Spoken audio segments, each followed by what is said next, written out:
Hello बच्चों। तो बच्चों आज हम मूविंग चार्जेस एंड मैग्नेटिज्म में motion of charge particle in uniform magnetic field पढ़ने जा रहे हैं। यानी कि एक मैग्नेटिक फील्ड है जो कि थ्रू आउट यूनिफॉर्म होगा और उस यूनिफॉर्म मैग्नेटिक फील्ड में एक चार्ज पार्टिकल को हम मूव कराएंगे, अलग अलग एंगल्स पे मूव कराएंगे और उसके मोशन को हम लोग स्टडी करेंगे।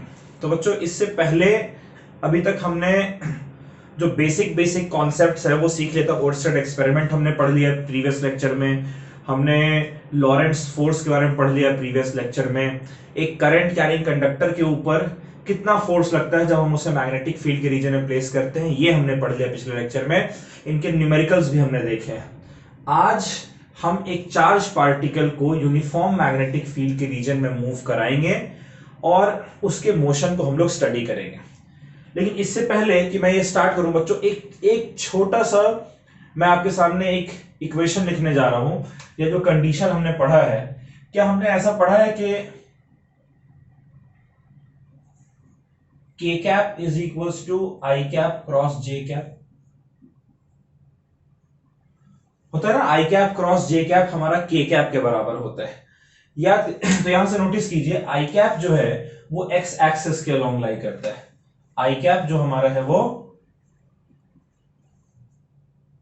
x एक्सिस के अलोंग लाई करता है।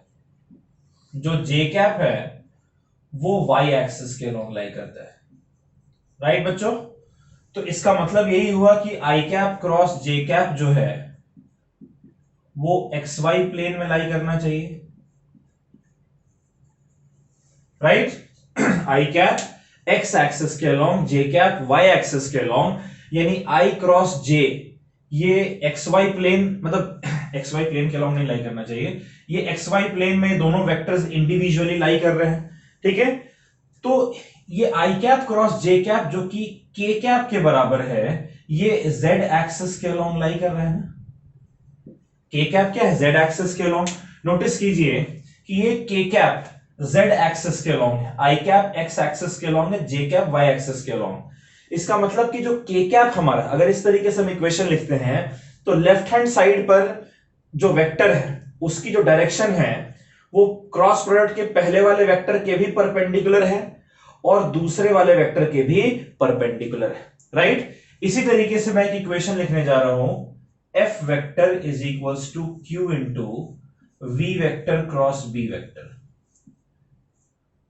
q तो स्केलर क्वांटिटी है, इसको हमें इंक्लूड नहीं करना है। लेकिन अगर यहां पर जो k कैप है, अगर वो i कैप और j कैप दोनों के परपेंडिकुलर है, तो यहां से अगर देखें तो फोर्स वेक्टर जो है ये वेलोसिटी वेक्टर के परपेंडिकुलर होना चाहिए और मैग्नेटिक फील्ड वेक्टर के परपेंडिकुलर होना चाहिए। यानी वेलोसिटी और मैग्नेटिक फील्ड जिस प्लेन में लाई कर रहे हैं, फोर्स उसके परपेंडिकुलर होना चाहिए। राइट, तो फोर्स जो हमारा है, फोर्स जो है ये परपेंडिकुलर होता है टू वेलोसिटी वेक्टर, और जो फोर्स हमारा है बच्चों ये परपेंडिकुलर होता है टू मैग्नेटिक फील्ड वेक्टर। इस बात को समझिए, हमेशा ऐसा होगा। किसी भी एक वेक्टर को अगर हम दो वेक्टर के क्रॉस प्रोडक्ट के फॉर्म में लिखेंगे, तब जो लेफ्ट हैंड साइड वाला इकलौता जो वेक्टर है वो इन दोनों वेक्टर्स के परपेंडिकुलर होगा। अच्छा, वेक्टर फोर्स अगर वेलोसिटी के परपेंडिकुलर है, इसका मतलब कि ये डिस्प्लेसमेंट वेक्टर के भी परपेंडिकुलर होना चाहिए। राइट, तो अब मुझे बताइए कि अगर फोर्स, मैग्नेटिक फोर्स अगर चार्ज पार्टिकल की वेलोसिटी या चार्ज पार्टिकल के डिस्प्लेसमेंट के परपेंडिकुलर होता है, तो मैग्नेटिक फोर्स के द्वारा कितना वर्क डन होगा? Work done by magnetic force. ठीक है, इसको हम एफ बी वेक्टर लिख रहे हैं। तो भाई वर्क डन हमारा क्या, वर्क डन क्या होना चाहिए? ये जो वर्क डन हमारा है ये हो जाएगा magnetic force into displacement vector.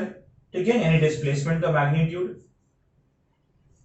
ये होना चाहिए, यानी कि मैग्नेटिक फोर्स का magnitude into displacement into cos theta.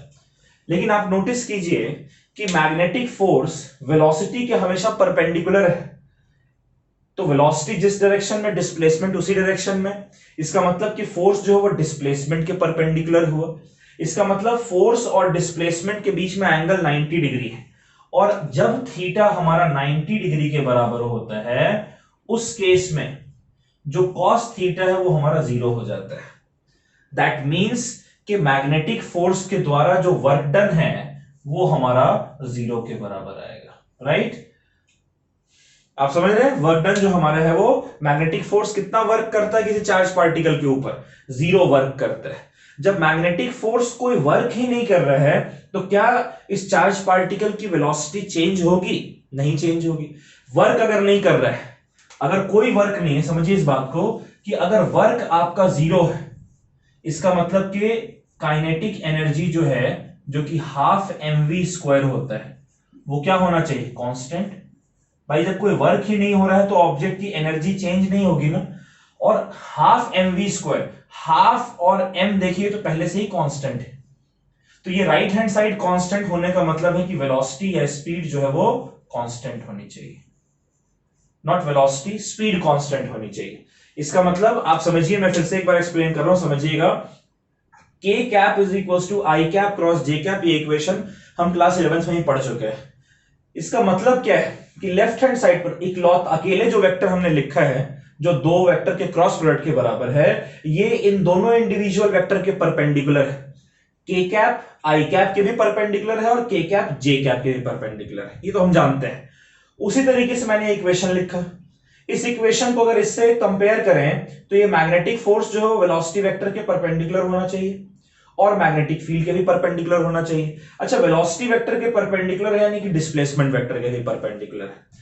अब अगर हम जानना चाहें कि भाई मैग्नेटिक फोर्स जो है वो किसी चार्ज पार्टिकल के ऊपर कितना वर्क करता है, तो आप देखिए वर्क जो है वो होता है force into displacement into cos theta.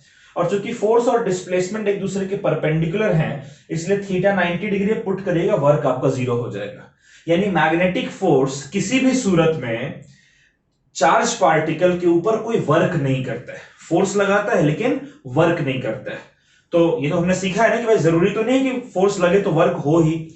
Angle 90 degree है, फोर्स लग रहा है, डिस्प्लेसमेंट भी है, लेकिन एंगल 90 डिग्री है इसलिए कोई वर्क नहीं होगा। और वर्क एनर्जी थ्योरम से chapter number 6 class 11 work energy power में हमने वर्क एनर्जी थ्योरम में पढ़ा था कि अगर ऑब्जेक्ट के ऊपर कोई वर्क होगा तभी उस ऑब्जेक्ट में एनर्जी ट्रांसफर हो सकती है। तो वर्क ही नहीं हो रहा है, एनर्जी ट्रांसफर नहीं होगी, एनर्जी कांस्टेंट रहेगा। एनर्जी कांस्टेंट होने का मतलब कि स्पीड जो है वो कांस्टेंट है। क्लियर है बात? इसको आप नोट करिए, फिर हम लोग motion of charge particle in uniform magnetic field start करेंगे। ये चीज हमेशा समझिएगा, मैग्नेटिक फोर्स चार्ज पार्टिकल के ऊपर कोई वर्क नहीं करता है, इसको नोट कर लें बच्चों।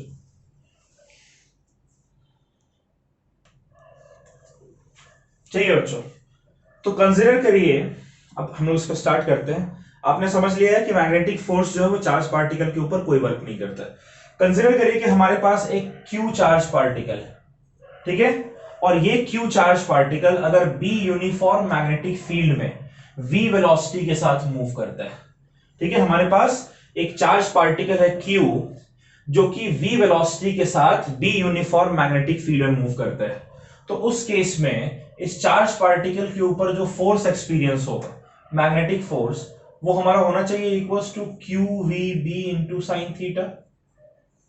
इतना ही फोर्स एक्सपीरियंस होता है अगर हम मैग्नीट्यूड के टर्म्स में लिखें तो।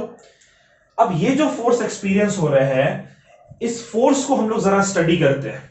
भाई मैग्नेटिक फील्ड और वेलोसिटी वेक्टर के बीच में एक एंगल है थीटा, और ये थीटा एंगल हमारा अलग अलग हो सकता है ना। तो वेलोसिटी वेक्टर और मैग्नेटिक फील्ड के बीच में अगर अलग अलग एंगल होगा तो उस केस में उस चार्ज पार्टिकल के ऊपर किस तरीके से फोर्स लगेगा, वो किस तरीके के पाथ में मूव करेगा, ये सारी चीजें हम लोग फाइंड करना चाहते हैं। तो इसमें हमें 3 केसेस पढ़ने हैं, वो तीनों केसेस को हम लोग एक के बाद एक देखते हैं। सबसे पहला केस हमारा है केस 1, जब मैग्नेटिक फील्ड और चार्ज पार्टिकल दोनों एक दूसरे के पैरेलल या फिर एंटी पैरेलल होंगे। ठीक है, समझ रहे हैं? हमारा पहला केस है। मैंने आपको बताया कि अगर हमारे पास एक चार्ज पार्टिकल है और वो चार्ज पार्टिकल अगर यूनिफॉर्म मैग्नेटिक फील्ड के रीजन में अगर ये चार्ज पार्टिकल मूव कर रहा है v वेलोसिटी के साथ, तब उस चार्ज पार्टिकल के ऊपर एक मैग्नेटिक फोर्स एक्सपीरियंस होता है QVB sin थीटा, जो हम इस चैप्टर के पहले लेक्चर में पढ़ चुके हैं। ठीक है। अब ये जो फोर्स इस चार्ज पार्टिकल के ऊपर एक्ट करेगा, तो जाहिर सी बात है किसी चार्ज पार्टिकल के ऊपर जब फोर्स लगता है तब उसके मोशन में आपको कुछ चेंजेस देखने को मिलेंगे। बिना फोर्स के अगर वो चार्ज पार्टिकल मूव कर रहा है और उसके बाद अगर उस पर फोर्स लगेगा तब उसका कोई ना कोई पाथ होगा, कुछ ना कुछ उसका डायरेक्शन ऑफ मोशन चेंज होगा, उसका पाथ बदलेगा। तो अलग अलग एंगल पर अलग अलग फोर्स लगेगा, अलग अलग तरीके का पाथ होना चाहिए। हम जानना चाहते हैं कि अलग अलग जो कैटेगरीज के एंगल्स हैं उन एंगल्स पर फोर्स लगने की वजह से उस चार्ज पार्टिकल के साथ क्या होता है, किस तरीके के पाथ में मूव करता है, कितनी वेलोसिटी से मूव करता है। ठीक है, ये सारी चीजें हम लोग जानना चाहते हैं। तो इसमें 3 केसेस हैं। पहला केस है कि जब एंगल वेलोसिटी और मैग्नेटिक फील्ड के बीच का जो एंगल है वो 0 डिग्री या 180 डिग्री होगा। यानी वेलोसिटी और मैग्नेटिक फील्ड जब एक दूसरे के पैरेलल या फिर एंटी पैरेलल होंगे तो उस कंडीशन में इस चार्ज पार्टिकल के ऊपर किस तरीके से फोर्स लगेगा। तो देखिए, हम जानते हैं कि cos 0 डिग्री हमारा 0 के बराबर होता है और cos 180 डिग्री भी हमारा 0 के बराबर होता है। Right, are you getting my point? cos 0 degree भी 0 होता है और cos 180 भी 0 होता है। Sorry, it's not cos, it's sine 0 0 होता है। वो वर्क वाला cos दिमाग में चल रहा है तब से। ठीक है, साइन 0 की वैल्यू 0 होती है और साइन 180 की वैल्यू भी 0 होती है। दोनों केस में अगर हम यहां पर वैल्यू पुट करते हैं तो मैग्नेटिक फोर्स जो है वो 0 होगा। राइट, अगर ये 0 हो गया, Q into V into B into 0, magnetic force हमारा 0 हो जाएगा। अच्छा, मैग्नेटिक फोर्स 0 है, इसका मतलब क्या है कि चार्ज पार्टिकल के ऊपर कोई फोर्स नहीं लग रहा है। तो चार्ज पार्टिकल जिस पाथ पर, जिस डायरेक्शन में मूव कर रहा था फोर्स लगने, मतलब मैग्नेटिक फील्ड में एंटर करने से पहले, चार्ज पार्टिकल उसी डायरेक्शन में मूव करेगा। यानी कि there will be no deflection in its path, there will be no deflection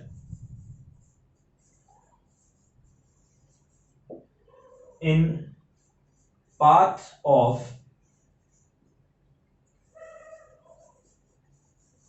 charge particle. Clear है बात? There will be no deflection in path of charge particle, यानी चार्ज पार्टिकल के ऊपर उसके पाथ पे कोई असर नहीं पड़े, कोई डिफ्लेक्शन नहीं हुआ। पहला केस है। दूसरा केस हमारा है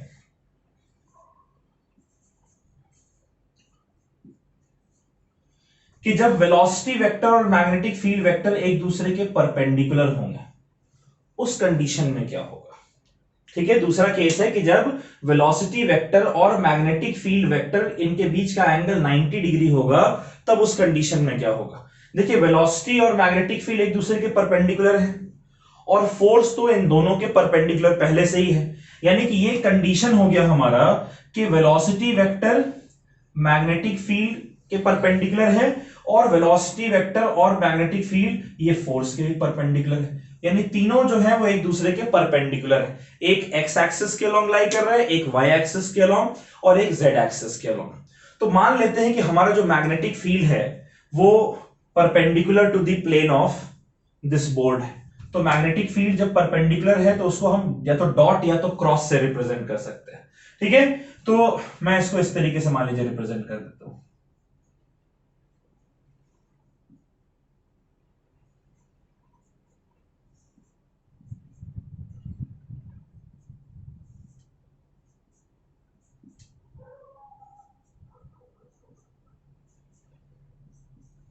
ठीक है, इस तरीके से एक मैग्नेटिक फील्ड प्रेजेंट है और इस मैग्नेटिक फील्ड में जो चार्ज पार्टिकल है वो मान लेते हैं कि इस डायरेक्शन में ऊपर की तरफ मूव कर रहे हैं।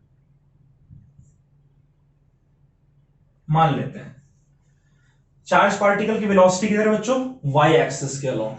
ठीक है, और मैग्नेटिक फील्ड जो है वो जेड एक्सिस परपेंडिकुलर है। तो फोर्स किधर होना चाहिए, एक्स एक्सिस के अलोंग। मान लीजिए कि फोर्स जो है इस डायरेक्शन में। याद करिए, आपने पढ़ा था यूनिफॉर्म सर्कुलर मोशन जब आप पढ़ रहे थे क्लास 11th में, तो थोड़ा बहुत आपको 11th याद रखना पड़ेगा। और जब मैं आपको पढ़ा रहा हूं और मैं कह रहा हूं कि हमने क्लास 11th में इस चैप्टर में पढ़ा था इस टॉपिक में, तो आप एक बार जरूर उस टॉपिक को फाइंड करिए, सर्च करिए, थोड़ा सा उसके बारे में पढ़िए, एक बार रीडिंग डालिए। ठीक है, तो हमने क्लास 11th में चैप्टर नंबर 4 का आखिरी टॉपिक यूनिफॉर्म सर्कुलर मोशन में पढ़ा था कि जब फोर्स और वेलोसिटी कब एक दूसरे के परपेंडिकुलर होते, जब एक ऑब्जेक्ट सर्कुलर पाथ में यूनिफॉर्म सर्कुलर मोशन यानी कांस्टेंट स्पीड के साथ सर्कुलर पाथ में मूव करता है। देखिए फोर्स इस चार्ज पार्टिकल के ऊपर जो इधर मूव कर रहा है वो लग रहा है, लेकिन फोर्स जो कि कोई वर्क नहीं करता इसलिए वेलोसिटी चेंज नहीं होगी, लेकिन फोर्स लगने की वजह से डायरेक्शन तो चेंज हो सकता है। तो इसलिए चार्ज पार्टिकल जो है वो कुछ इस तरीके से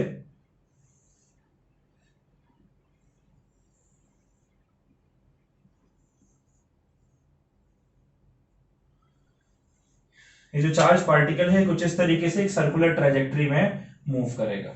क्यों मूव कर रहा है सर्कुलर ट्रेजेक्टरी में, इस बात को आप लोग समझ रहे हैं? ये चार्ज पार्टिकल इस सर्कुलर ट्रेजेक्टरी में इसीलिए मूव कर रहा है क्योंकि इस चार्ज पार्टिकल का मोशन जिस डायरेक्शन में है उसके परपेंडिकुलर डायरेक्शन में फोर्स लग रहा है। और यूनिफॉर्म सर्कुलर मोशन हमने पढ़ा था कि जब एक चार्ज पार्टिकल एक सर्कुलर पाथ में कांस्टेंट स्पीड के साथ मूव करता है तब हमने इसको डिराइव किया था सिमिलर ट्रायंगल्स के हेल्प से, और हमने देखा था कि जब वेलोसिटी जो है वो टेंजेंट के अलोंग होती है तो एक्सेलरेशन जो है वो किस डायरेक्शन में होता है, एक्सेलरेशन जो है वो सेंटर की तरफ डायरेक्टेड होता है, उसको हमने सेंट्रीपिटल एक्सेलरेशन कहा था। और जब एक्सेलरेशन सेंटर की तरफ है यानी फोर्स भी सेंटर की तरफ होना चाहिए।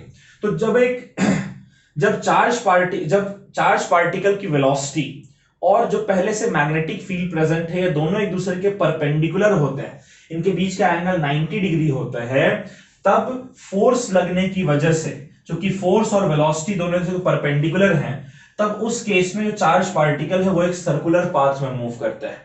सर्कुलर पाथ में मूव करने की वजह से आप देख सकते हैं कि वेलोसिटी टेंजेंट के लॉन्ग है और फोर्स उसके परपेंडिकुलर रेडियस के लॉन्ग। देखिए वेलोसिटी और फोर्स एक दूसरे के परपेंडिकुलर होते हैं।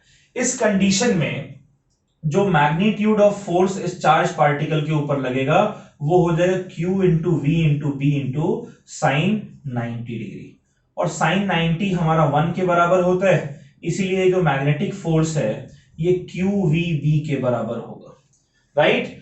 और एक चीज समझिए कि ये जो फोर्स हमारा है, जो मैग्नेटिक फोर्स लग रहा है, ये फोर्स सेंटर की तरफ डायरेक्टेड है।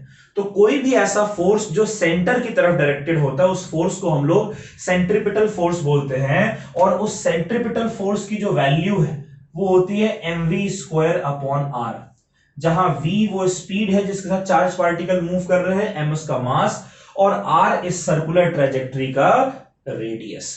तो यहां पर जो सेंट्रीपिटल फोर्स है वो कौन सा फोर्स है, जो मैग्नेटिक फोर्स लग रहा है यही तो सेंट्रीपिटल फोर्स है ना, ठीक है, मैग्नेटिक फोर्स ही तो सेंट्रीपिटल फोर्स है। इसका मतलब ये दोनों एक दूसरे के बराबर होने चाहिए। तो अगर हम लिख दें कि QVB is equals to mv² upon r, एक v तो यहां से कट जाएगा, इस r को अगर मैं इधर भेज दूं, ध्यान से देखिएगा बच्चों कि अगर मैं इस r को इधर भेज दूं तो r क्या हो जाएगा, mv अपॉन q, और b इधर आएगा तो ये हो जाएगा mv upon QB।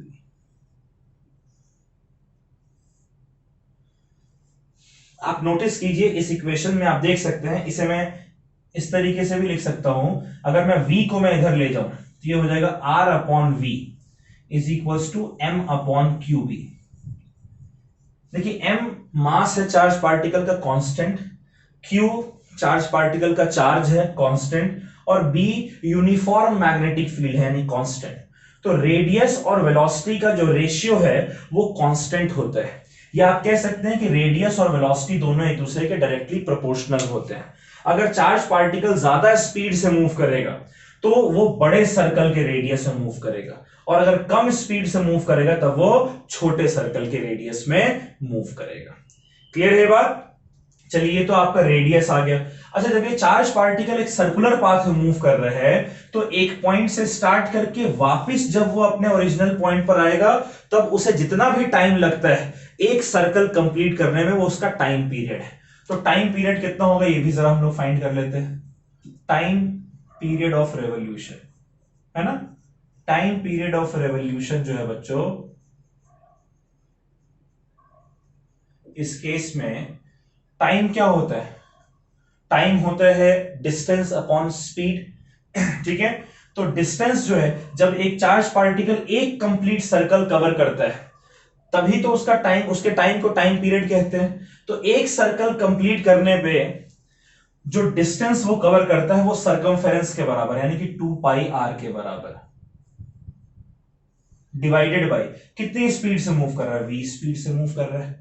r upon v, देखिए r अपॉन v की वैल्यू पहले से हमने लिख रखा है m अपॉन क्यू बी, तो अगर हम पुट कर दें तो ये हो जाएगा 2 पाई, और r अपॉन v की जगह मैं लिख रहा हूं m अपॉन क्यू बी, है ना। तो टाइम पीरियड ऑफ रेवोल्यूशन जो है ये हमारा हो जाएगा 2 pi m upon Q B, right. और अगर टाइम पीरियड निकल गया तो फ्रीक्वेंसी भी आप निकाल सकते हैं। फ्रीक्वेंसी यानी कि एक सेकेंड में कितने रेवोल्यूशंस हो रहे हैं, तो फ्रीक्वेंसी जो है वो हमारा रेसिप्रोकल ऑफ टाइम पीरियड होता है QB upon 2 pi M.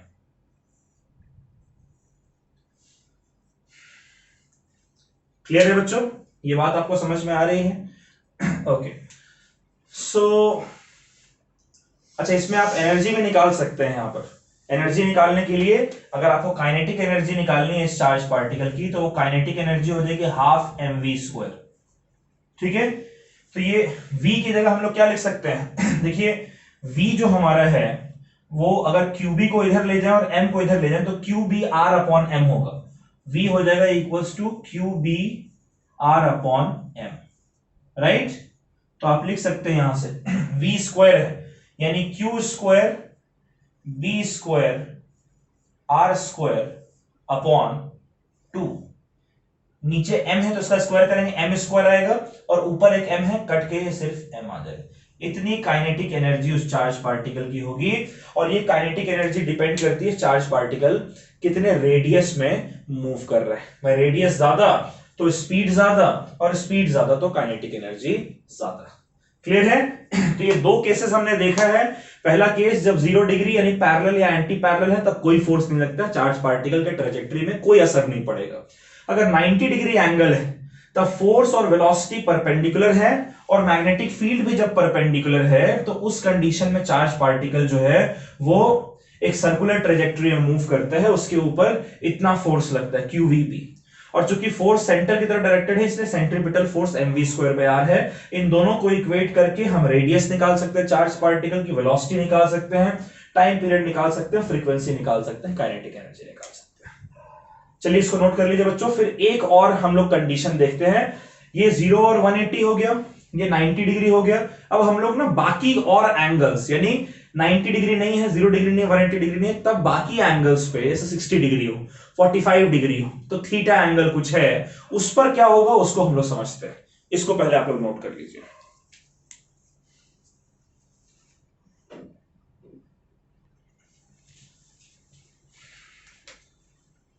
Case 3 है बच्चों।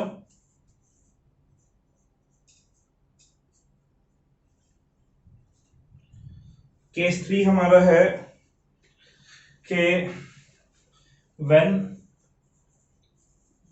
velocity makes angle theta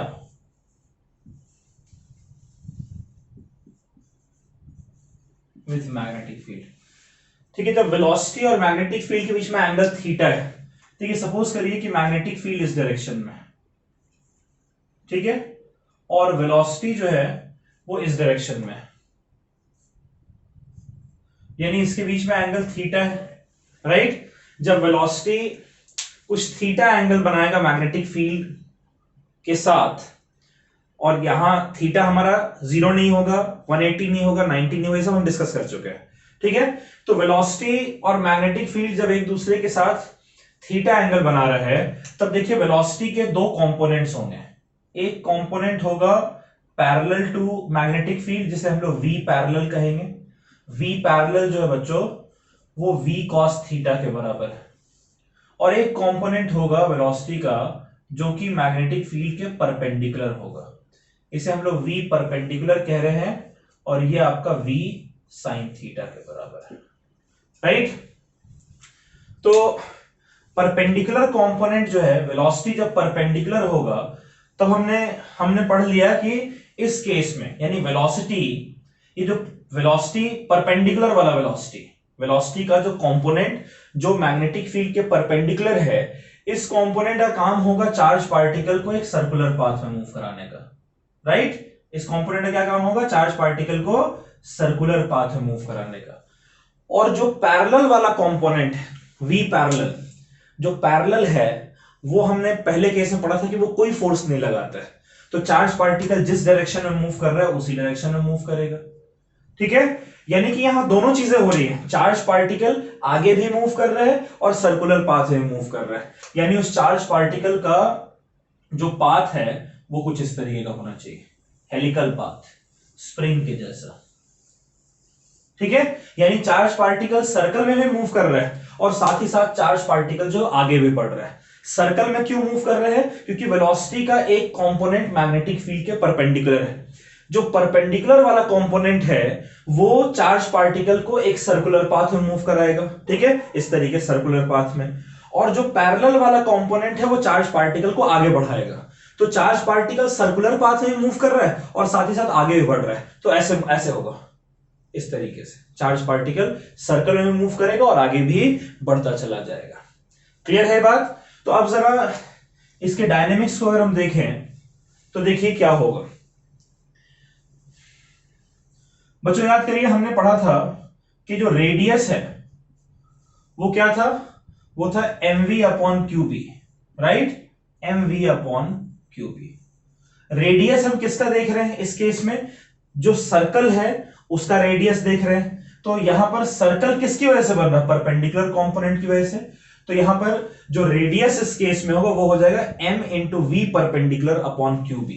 that means ये हो जाएगा आपका mv परपेंडिकुलर क्या है, v साइन थीटा, तो mv sine theta upon QB. आप ये समझ रहे हैं ना कैसे आ रहा है।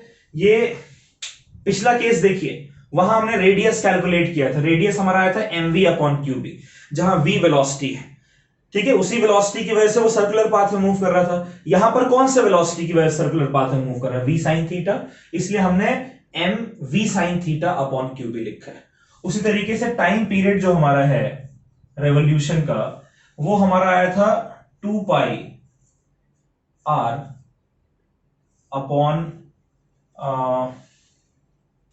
v, राइट, 2 पाई r अपॉन v। अब यहां पर बताइए जो सर्कल में मूव कर रहा है वो तो v परपेंडिकुलर की वजह से कर रहा है, तो ये हमारा हो जाएगा इक्वल्स टू 2 पाई, ठीक है, r की जगह लिखेंगे mv sine theta upon QB, और जो v परपेंडिकुलर है उसकी जगह लिखेंगे v साइन थीटा, राइट। तो देखिए v साइन थीटा और v साइन थीटा तो आपका कैंसिल आउट हो जाएगा, ये आपका आ जाएगा equals to 2 pi m upon QB. यानी टाइम पीरियड रेवोल्यूशन का वही होगा, चाहे थीटा एंगल हो चाहे 90 डिग्री हो, टाइम पीरियड रेवोल्यूशन का हमारा सेम आ रहा है। क्लियर है। अब देखिए ये तो सर्कुलर पाथ की बात हो गई, ठीक है, लेकिन साथ साथ चार्ज पार्टिकल आगे भी बढ़ रहा है, तो डिस्टेंस जो एक रेवोल्यूशन से यहां से स्टार्ट किया चार्ज पार्टिकल ने, मान लीजिए अब ये सर्कुलर पाथ है, मूव करके वापस जब यहां आ जाएगा तब जो डिस्टेंस ये ट्रैवल किया है, ये एक सर्कल कंप्लीट करने के बाद का डिस्टेंस ट्रैवल्ड है, इसे हम लोग पिच कहते हैं और पी सिंबल से रिप्रेजेंट करते हैं। जो डिस्टेंस पिच जो है बच्चों, distance travelled, pitch is the distance travelled by charge in one revolution.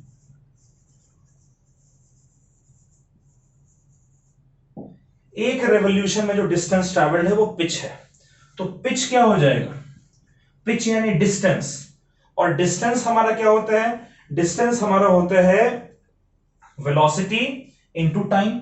तो वेलोसिटी पिच यानी आगे की तरफ जो बढ़ रहा है, आगे की तरफ क्यों बढ़ रहा है, v पैरेलल की वजह से, तो ये देखो v पैरेलल इनटू एक कंप्लीट रेवोल्यूशन में टाइम है t, तो ये आपका हो जाएगा इक्वल्स टू, t की जगह लिखेंगे 2 पाई m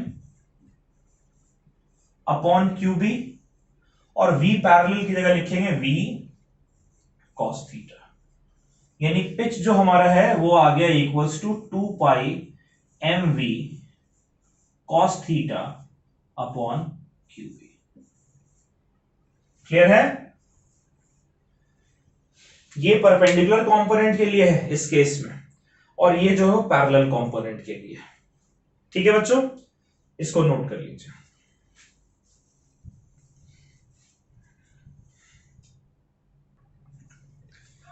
तो बच्चों अभी हमने एक चार्ज पार्टिकल का मोशन मैग्नेटिक फील्ड में पढ़ा था। आज हम लोग आज नहीं मतलब अब हम लोग चार्ज पार्टिकल का मोशन इलेक्ट्रिक और मैग्नेटिक फील्ड, परपेंडिकुलर इलेक्ट्रिक और मैग्नेटिक फील्ड, यानी इलेक्ट्रिक फील्ड और मैग्नेटिक फील्ड एक दूसरे के परपेंडिकुलर हैं, और चार्ज पार्टिकल का जो मोशन है वो भी इनके परपेंडिकुलर है। इस टॉपिक को हम लोग वेलोसिटी सिलेक्टर के नाम से भी कहते हैं, और इसी टॉपिक का एक और पार्ट है जिसे हम लोग साइक्लोट्रॉन कहते हैं। साइक्लोट्रॉन के बारे में हम लोग अगले लेक्चर में पढ़ेंगे। ठीक है, तो motion of charge in perpendicular electric and magnetic field. मान लीजिए ये आपका वाई एक्सिस है, ये आपका एक्स एक्सिस है, और ये आपका जेड एक्सिस। ठीक है, एक्स एक्सिस, वाई एक्सिस और जेड एक्सिस, और इसमें जो इलेक्ट्रिक फील्ड है वो आपका वाई एक्सिस के अलोंग है, और जो मैग्नेटिक फील्ड है वो आपका जेड एक्सिस के अलोंग है। तो इलेक्ट्रिक फील्ड और मैग्नेटिक फील्ड दोनों एक दूसरे के परपेंडिकुलर हुए, और जो चार्ज पार्टिकल है वो v वेलोसिटी के साथ x एक्सिस के अलोंग मूव कर रहा है। ये तीनों एक दूसरे के परपेंडिकुलर है। ठीक है, तो हमने पढ़ा है कि अगर कोई भी एक चार्ज पार्टिकल, हम मान लेते हैं कि q चार्ज पार्टिकल है, तो कोई भी एक चार्ज पार्टिकल अगर किसी वेलोसिटी के साथ इलेक्ट्रिक और मैग्नेटिक फील्ड के रीजन में मूव करता है, तब उसके ऊपर लॉरेंट्ज फोर्स के अकॉर्डिंग एक फोर्स लगता है। ठीक है, so according to Lorentz force, according to Lorentz force, इस चार्ज पार्टिकल के ऊपर जो फोर्स एक्सपीरियंस हो रहा है, ठीक है, इस चार्ज पार्टिकल के ऊपर जो टोटल फोर्स एक्सपीरियंस होगा वो होना चाहिए equals to Q into E vector electric force plus Q times V vector cross B vector magnetic force. इतना फोर्स इस चार्ज पार्टिकल के ऊपर ओवरऑल एक्सपीरियंस हो रहा है। मान लीजिए अगर मैं Q को कॉमन ले लूं तो ये हमारा इस तरीके से लिखा जाएगा, Q times E vector plus V vector. ठीक है, इस तरीके से इसको लिखेंगे। अब समझिए कि जो चार्ज पार्टिकल है इसको आप लिख सकते हैं F vector is equals to electric force plus magnetic force, है ना, ये हमने पहले लेक्चर में सीखा था। ठीक है, अब जो इलेक्ट्रिक फोर्स हमारा है उसको क्या लिखेंगे, चार्ज है Q, इलेक्ट्रिक फील्ड है E, और वो एक्स एक्सिस के वाई एक्सिस के अलोंग है, पॉजिटिव वाई एक्सिस के अलोंग, तो फोर्स भी पॉजिटिव वाई एक्सिस के अलोंग लग रहा है, Q into E into J cap.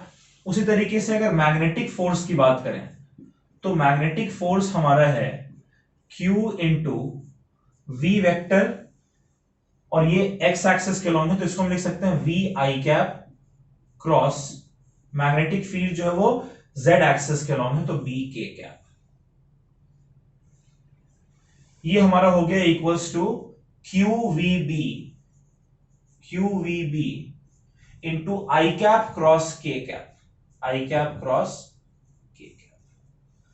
ये किसके बराबर हो जाएगा, मैग्नेटिक फोर्स जो हमारा है, ये देखिए बच्चों, मैग्नेटिक फोर्स एफ बी जो हमारा आया है वो आ रहा है क्यू वी बी, और आई कैप क्रॉस के कैप होता है माइनस जे कैप, इसीलिए माइनस जे कैप। अब अगर मैं इस इक्वेशन में इसको पुट करूं तो हमारा फोर्स वेक्टर निकल कर आ जाएगा Q E J cap electric force की जगह minus Q V B J cap magnetic force की जगह। इसमें हम Q और जे कैप को कॉमन ले सकते हैं, तो ये हमारा आ जाएगा E minus V B. Alright, इतना फोर्स इस चार्ज पार्टिकल के ऊपर एक्सपीरियंस हो रहा है। कितना फोर्स एक्सपीरियंस हो रहा है? Q into E minus V B J K. अब हम एक स्पेशल कंडीशन फाइंड करना चाहते हैं, एक स्पेशल कंडीशन, यानी हम एक वेलोसिटी सिलेक्ट करने जा रहे हैं, इसलिए इसे वेलोसिटी सिलेक्टर कहा जाता है। एक स्पेशल कंडीशन फाइंड करने जा रहे हैं। वो स्पेशल कंडीशन क्या है समझिए। इस चार्ज पार्टिकल के ऊपर टोटल इतना फोर्स लग रहा है, हम जानना चाहते हैं कि ये फोर्स जो वो जीरो के बराबर कब होगा। स्पेशल कंडीशन यानी कि फोर्स जो है वो, ये फोर्स कितना होना चाहिए? जीरो के बराबर। वो कौन सा कंडीशन है जिसके लिए जब ये चार्ज पार्टिकल जो कि इलेक्ट्रिक और मैग्नेटिक फील्ड पहले से दोनों परपेंडिकुलर है, उसके भी परपेंडिकुलर मूव कर रहे हैं, तो वो कौन सा कंडीशन है जिसके लिए इस चार्ज पार्टिकल के ऊपर नेट फोर्स जीरो होगा? तो अगर मैं F की जगह जीरो पुट कर दूं तो हमारा आ जाएगा Q into E minus V B into J cap is equals to zero. और यहां से हम क्या लिखेंगे? E minus V B is equals to zero. भाई Q और जे कैप तो इधर जाकर खुद ही जीरो बन जाएंगे, जीरो अपॉन समथिंग जीरो हो जाएगा। यहां से हो गया V B is equals to E, और v जो है वो हो जाएगा equals to E upon B. यानी कि अगर इस कंडीशन में कि जब वेलोसिटी इलेक्ट्रिक फील्ड और मैग्नेटिक फील्ड दोनों के परपेंडिकुलर है और इलेक्ट्रिक फील्ड और मैग्नेटिक फील्ड भी एक दूसरे के परपेंडिकुलर है, उस केस में अगर चार्ज पार्टिकल की वेलोसिटी इलेक्ट्रिक फील्ड और मैग्नेटिक फील्ड के मैग्नीट्यूड के रेशियो के बराबर है, तब उस कंडीशन में इस चार्ज पार्टिकल के ऊपर कोई फोर्स नहीं लगेगा। ये चार्ज पार्टिकल कुछ इस तरीके से मस्ती में मूव करेगा मानो कि कोई फोर्स यहां पर उस पर लगने के लिए अवेलेबल है ही नहीं। तो ये एक सिलेक्टेड वेलोसिटी है, इसलिए इसे हम लोग वेलोसिटी सिलेक्टर कहते हैं। और ये इसीलिए पॉसिबल हो पाया है क्योंकि electric field positive Y axis के लॉन्ग और magnetic field negative Y axis के लॉन्ग लग रहा है। इलेक्ट्रिक फोर्स जो है वो पॉजिटिव एक्स एक्सिस के लॉन्ग, और जो मैग्नेटिक फोर्स है वो आपका नेगेटिव वाई एक्सिस के लॉन्ग लग रहा है।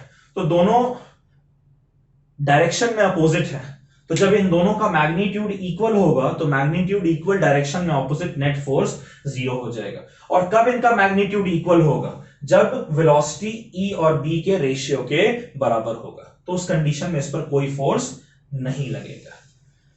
ठीक है बच्चों, चलिए इसको नोट कर लीजिए। दो न्यूमेरिकल देखते हैं, नोट कर लें इसको।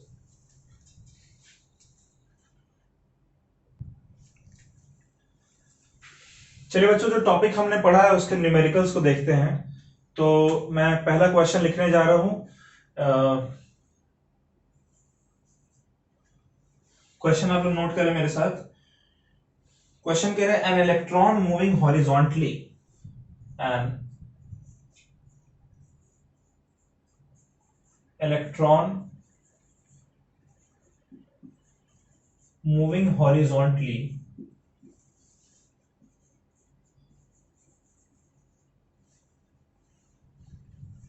with velocity 4 into 10 raised to the power 4 meter per second, ठीक है, enters in magnetic field region B is equals to 10 raised to the power minus 5 Tesla। ठीक है, कह रहे draw its trajectory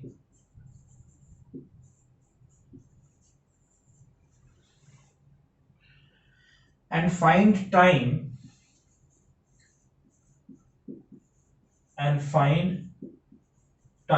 it takes to come out of magnetic field। और इसके लिए आपको डायग्राम दे रखा है कुछ इस तरीके से। डायग्राम इस तरीके से है कि ये मैग्नेटिक फील्ड है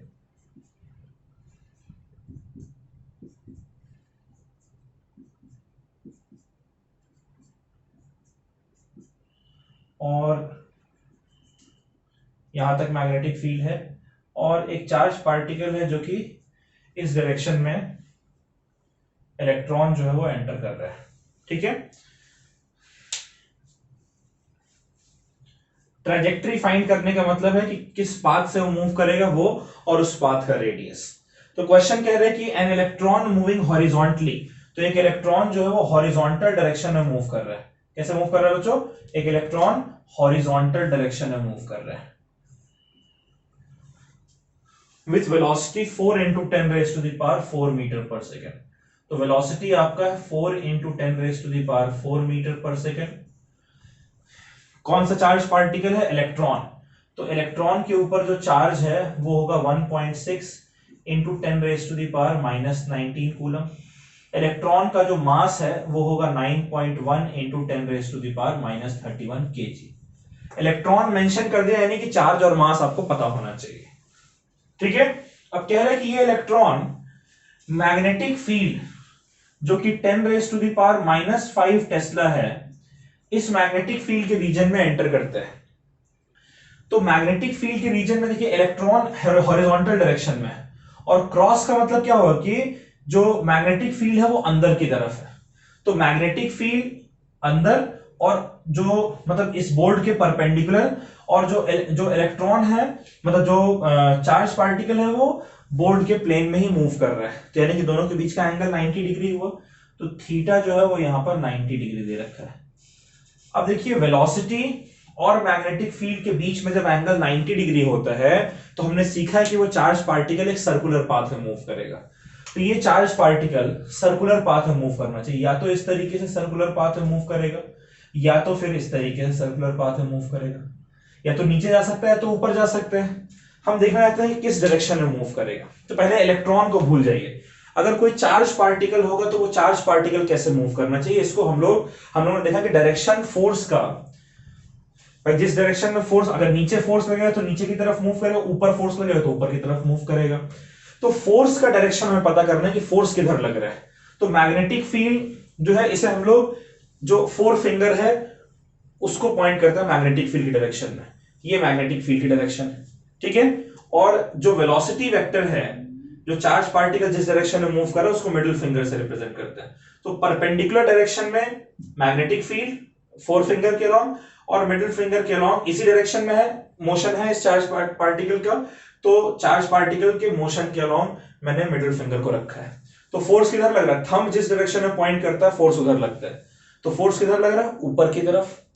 लेकिन चार्ज पार्टिकल जो हम कंसीडर करते हैं, चार्ज पार्टिकल जो हम लोग कंसीडर करते हैं वो तो पॉजिटिव चार्ज पार्टिकल होता है, और यहां पर इलेक्ट्रॉन हमारा नेगेटिव चार्ज पार्टिकल है। इसका मतलब कि हम जो कंडीशन बता रहे हैं उसमें पॉजिटिव चार्ज पार्टिकल पर ऊपर फोर्स लगेगा। जब पॉजिटिव चार्ज पार्टिकल पर ऊपर फोर्स लग रहा है तो नेगेटिव इलेक्ट्रॉन पर किधर फोर्स लगना चाहिए? नीचे की तरफ। इसलिए ये वाला पार्ट हमारा इंक्लूड नहीं होगा। इस ट्रेजेक्ट्री के अलोंग इलेक्ट्रॉन जो है आपका वो मूव करता है इस तरीके से, और फिर ये इलेक्ट्रॉन जो है बच्चों ये बाहर आ जाता है। लेकिन समझने वाली बात ये है कि इलेक्ट्रॉन जिस ट्रेजेक्ट्री में मूव कर रहा है ये सिर्फ सेमी सर्कल कवर कर रहा है ना, सिर्फ सेमी सर्कल, आधे सर्कल में मूव कर रहा है। इसका सबसे पहले तो रेडियस हम लोग निकाल लेते हैं। ट्रेजेक्ट्री का जो रेडियस है, ट्रेजेक्ट्री हमने देखा कि ये पाथ है, और इस ट्रेजेक्ट्री का रेडियस जो है, रेडियस हमारा होता है mv/qb, राइट। तो m हमारा मास है जो कि है 9.1 into 10 raised to the power -3, v velocity है 4 into 10 raised to the power 4 upon q charge है 1.6 into 10 raised to the power -19, ये 31 है, और b मैग्नेटिक फील्ड है जो कि 10 raised to the power -5 है, राइट।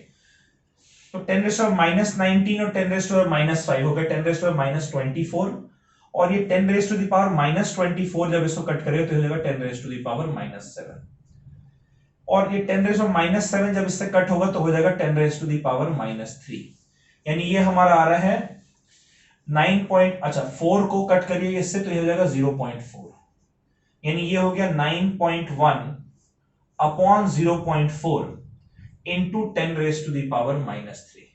दोनों का डेसिमल हट जाएगा, इसका 10 नीचे इसका 10 ऊपर, कैंसिल हो जाएगा। ये रेडियस जो हमारा निकल कर आ रहा है ट्रेजेक्ट्री का, अगर आप इसको डिवाइड करेंगे तो 4 इंटू 22 होता है 88, तो ये हो जाएगा 22.75 इंटू 10⁻³ मीटर। ये उस ट्रेजेक्टरी का रेडियस होगा जिसके अलोंग ये मूव करेगा। ठीक है, फिर कह रहा है find time it takes to come out of magnetic field. कितना टाइम लग रहा है इसको मैग्नेटिक फील्ड के बाहर आने में? तो टाइम हमारा होता है distance upon speed, distance upon speed. कितना डिस्टेंस कवर कर रहे हैं मैग्नेटिक फील्ड के रीजन में? क्योंकि ये सेमी सर्कल में मूव कर रहा है, सेमी सर्कल, तो सेमी सर्कल पूरे सर्कल का डिस्टेंस होता है, पूरे सर्कल का 2πr। सेमी सर्कल कितना हो जाएगा? πr अपॉन स्पीड है v। पाई का मतलब हो गया 3.14 इंटू आर हमारा निकल कर आया है 22.75 into 10⁻³ divided by v। v की वैल्यू गिवन है 4 इंटू 10⁻⁴। राइट, चलिए तो इसको अगर हम लोग सॉल्व करते हैं बच्चों, तो एक बार सॉल्व करके इसको देखिए तो इसका जो रिजल्ट है वो आपको मिल रहा है 1.8 इंटू 10⁻⁻⁶। मैंने आंसर देखकर बताया है, लेकिन आप चाहें तो ये नीचे आपका 100 आ जाएगा। राइट, और अगर कट करें तो ये 2 हो जाएगा, ये हो जाएगा 157, और ये आपका 25 टाइम्स जाएगा तो 4, और ये 25 टाइम्स जाएगा 227, यानी कि 9 टाइम्स 0.9, और 225 बचा तो 2 कैरी बचा 25, यानी 0.91। इसको और फर्दर आप लोग सॉल्व कर लीजिएगा। इसका रिजल्ट जो है टाइम ये निकल कर आ रहा है 1.8 इंटू 10⁻⁻⁶ सेकेंड। ठीक है बच्चों, 1.8 इंटू 10⁻⁻⁶ सेकेंड, इतना टाइम लगेगा इससे बाहर आने में। ऑलराइट, चलिए इस सवाल को नोट कर लीजिए, फिर हम लोग अगला सवाल देखते हैं।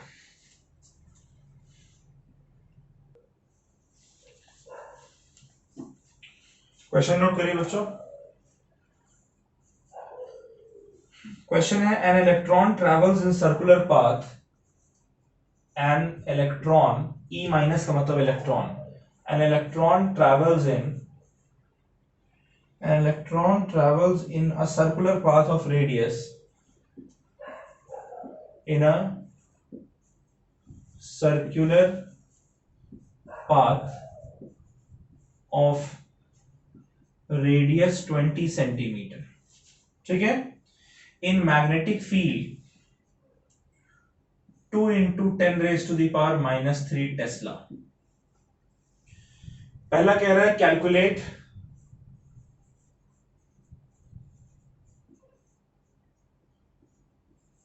Speed of electron. दूसरा पार्ट इंटरेस्टिंग है, दूसरा पार्ट कह रहा है what is potential difference, what is potential difference. Potential difference को मैं लिख रहा हूं P डॉट डी। ठीक है, पोटेंशियल डिफरेंस शॉर्ट फॉर्म में मैं लिख रहा हूं, आप लोग इसको पूरा लिखिएगा। What is potential difference through विच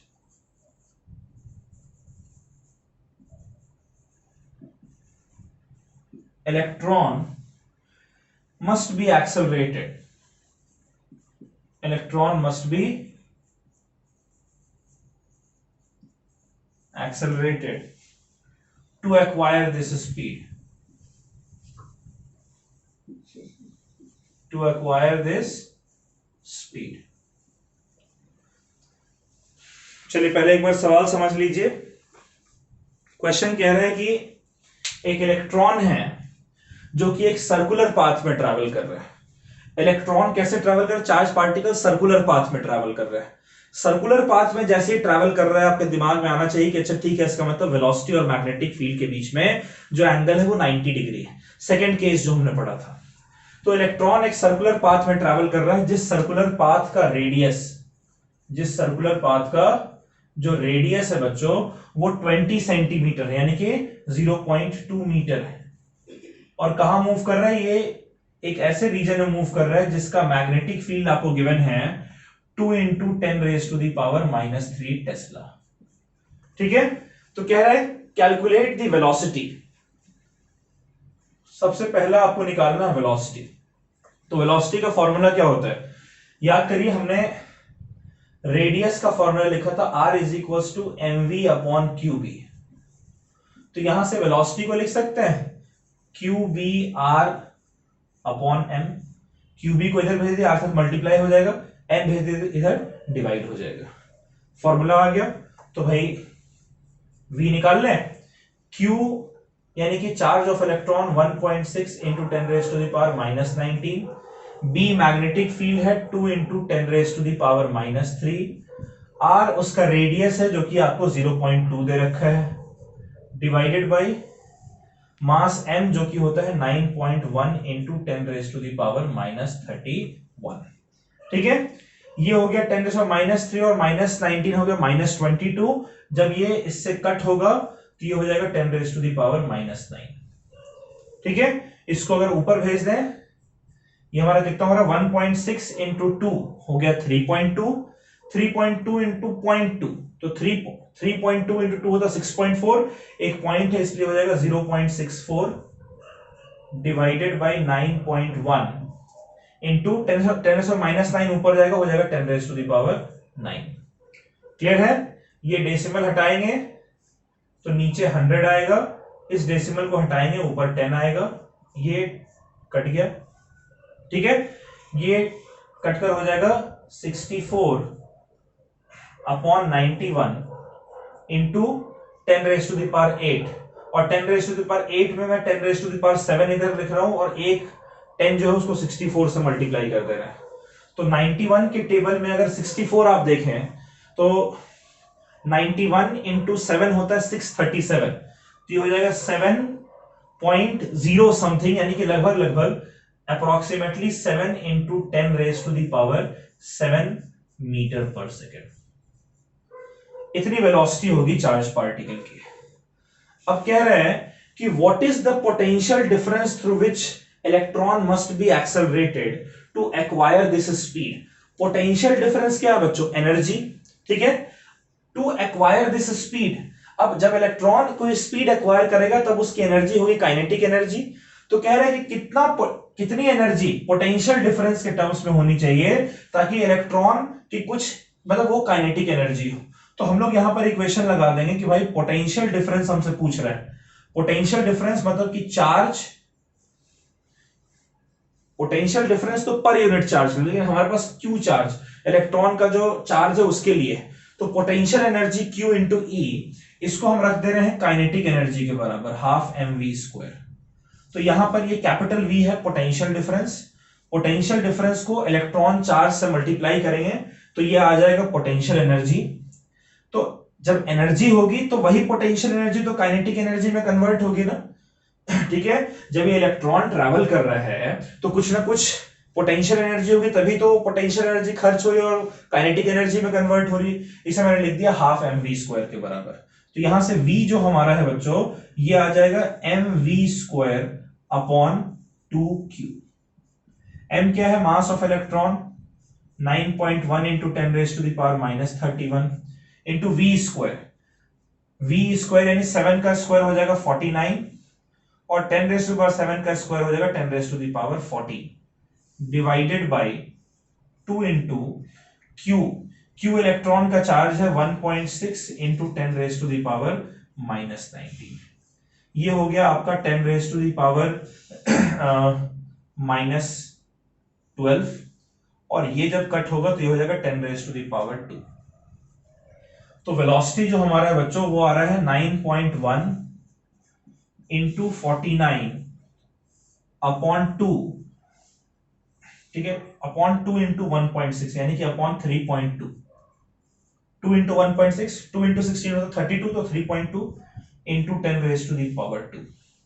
ठीक है, डेसिमल हटा लीजिए तो ये आपका आ जाएगा 91 into 49 upon 32 into 10 raise to the power 2। और आप जब इसे सॉल्व करेंगे, अब सॉल्व करने की जिम्मेदारी आपकी है। 32 को 49 से कट कर दिए, 32 1 जा 32, कैरी बचा 17। अगर आप डेसिमल लेंगे तो हो जाएगा 170। 32 5 जा होता है 160, तो कैरी बचा 10, एक और जीरो लगा लीजिए तो 100, फिर 32 3 जा 96, यानी कि ये आपका रहा है 91 into 1.53 into 10 raise to the power 2। अब 153